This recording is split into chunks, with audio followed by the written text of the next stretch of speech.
Silence before the storm. Promises written on paper. Footsteps growing louder. By the mid-1930s, the world stood at a dangerous crossroads. The devastation of the First World War was still visible in ruined cities, broken economies, and traumatized societies. Yet instead of strengthening peace, the international system began to fracture. The years 1935 and 1936 marked a turning point. One warning signs became undeniable realities. In 1935, the framework designed to preserve peace began to fail openly. The League of Nations, created to prevent future conflict, faced its greatest test when one European power invaded an independent African state. The response was hesitant and weak. Economic sanctions were limited, enforcement was inconsistent, and military action was avoided. This failure sent a clear message to the world.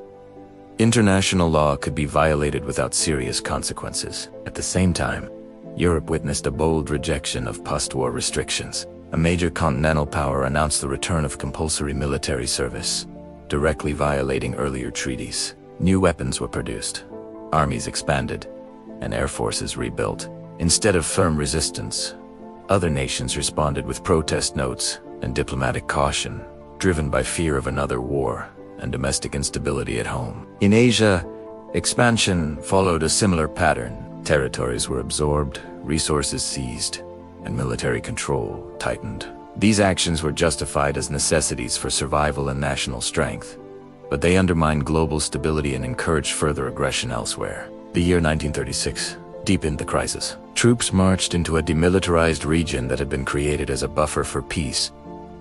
Once again, no decisive response followed. This moment was critical not because of the scale of the action, but because it proved that the balance of power could be altered without resistance. Meanwhile, alliances based on shared ideologies began to form, uniting states dissatisfied with the existing world order. Civil war erupted in southern Europe, becoming a testing ground for modern weapons and foreign intervention, while democracies chose non-intervention, hoping distance would protect them. By the end of 1936, the road to global conflict was no longer hidden. Peace still existed in name, but its foundations were cracked. The years that followed would not create the crisis, they would only unleash what had already begun. The world still spoke the language of peace, yet acted in whispers of fear. Agreements were signed, hands were shaken, and flags were raised in the name of collective security. On paper, nations promised that an attack on one would be answered by all. In reality, those promises bent under pressure, hesitation, and so when aggression surfaced, it was met with meetings instead of resolve. Long discussions replaced decisive action. Sanctions were announced, but carefully weakened, designed not to offend too deeply. Trade continued, resources flowed, and the machinery of expansion kept turning. Each delay taught a dangerous lesson that rules existed, but enforcement was optional. Smaller nations watched closely. They learned that their independence depended less on international law and more on geography and luck. Larger powers observed the silence and measured the cost of defiance. Each unanswered violation made the next step easier, bolder, and more public. Collective security required unity, yet unity demanded sacrifice. No one wanted to risk economic pain, military confrontation, or public unrest at home. Fear of another devastating war outweighed the fear of allowing aggression to grow. Caution was mistaken for wisdom, restraint for strategy. As confidence in international institutions faded, trust dissolved with it. The idea of shared responsibility collapsed under the weight of national priorities. What remained was a hollow promise, peace defended by words alone, while the world quietly drifted toward confrontation. Factories began to hum with a new purpose, their output no longer hidden behind excuses or denials. Uniforms reappeared on the streets. Drills echoed across training grounds, and weapons once forbidden returned in greater numbers. The limits imposed after the last Great War were no longer treated as binding restraints, but as temporary obstacles waiting to be removed. Military expansion was no longer secrecy, was deliberate and public. Conscription returned, swelling the ranks with disciplined youth taught that strength ensured survival. New aircraft filled the skies, armored vehicles rolled across fields, and naval construction accelerated. Each display of power was calculated, not only to prepare for conflict, but to test how far defiance could go without consequence. Diplomatic protests arrived on schedule, carefully worded and quickly forgotten. There were no mobilizations in response, no ultimatums backed by force. Silence followed speeches, and hesitation replaced firmness. With every unchallenged step, confidence grew that treaties could be ignored and borders reached. Militarization fed national pride and drowned economic hardship in visions of restored greatness. Public support surged as strength became synonymous with security. The balance of power shifted quietly, not through battle, but through acceptance. What had once been unthinkable became normal.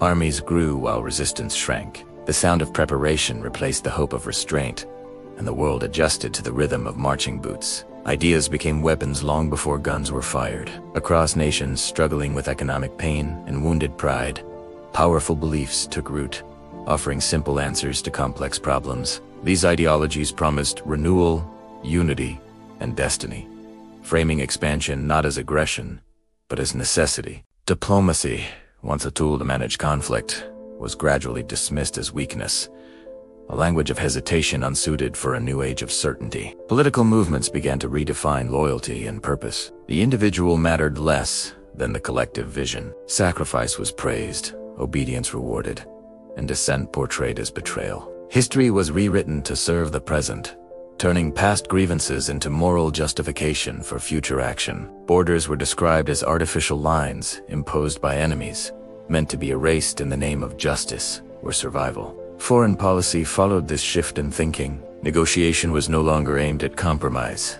but at buying time. Treaties were signed with no intention of permanence, used instead as temporary shields, while strength accumulated. Promises were framed as tactics rather than commitments. Each agreement broken reinforced the belief that power, not principle, shaped the world. Expansion was presented as defensive, even righteous. The seizure of territory was explained as protection of culture, resources, or people.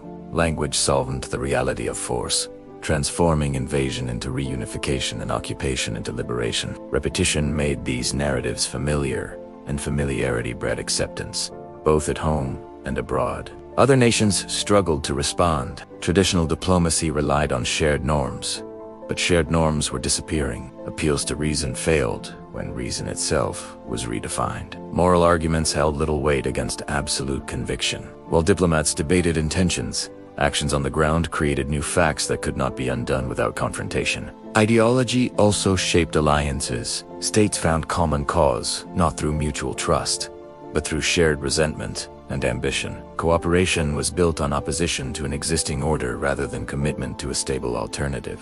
These alignments hardened divisions, turning political disagreement into ideological confrontation. The global system, designed to function through balance and dialogue, became increasingly fragile. When ideology dictates destiny, compromise appears as surrender. When belief replaces evidence, warnings are dismissed as hostility. Each success achieved through pressure reinforced the conviction that force was effective and that restraint was unnecessary.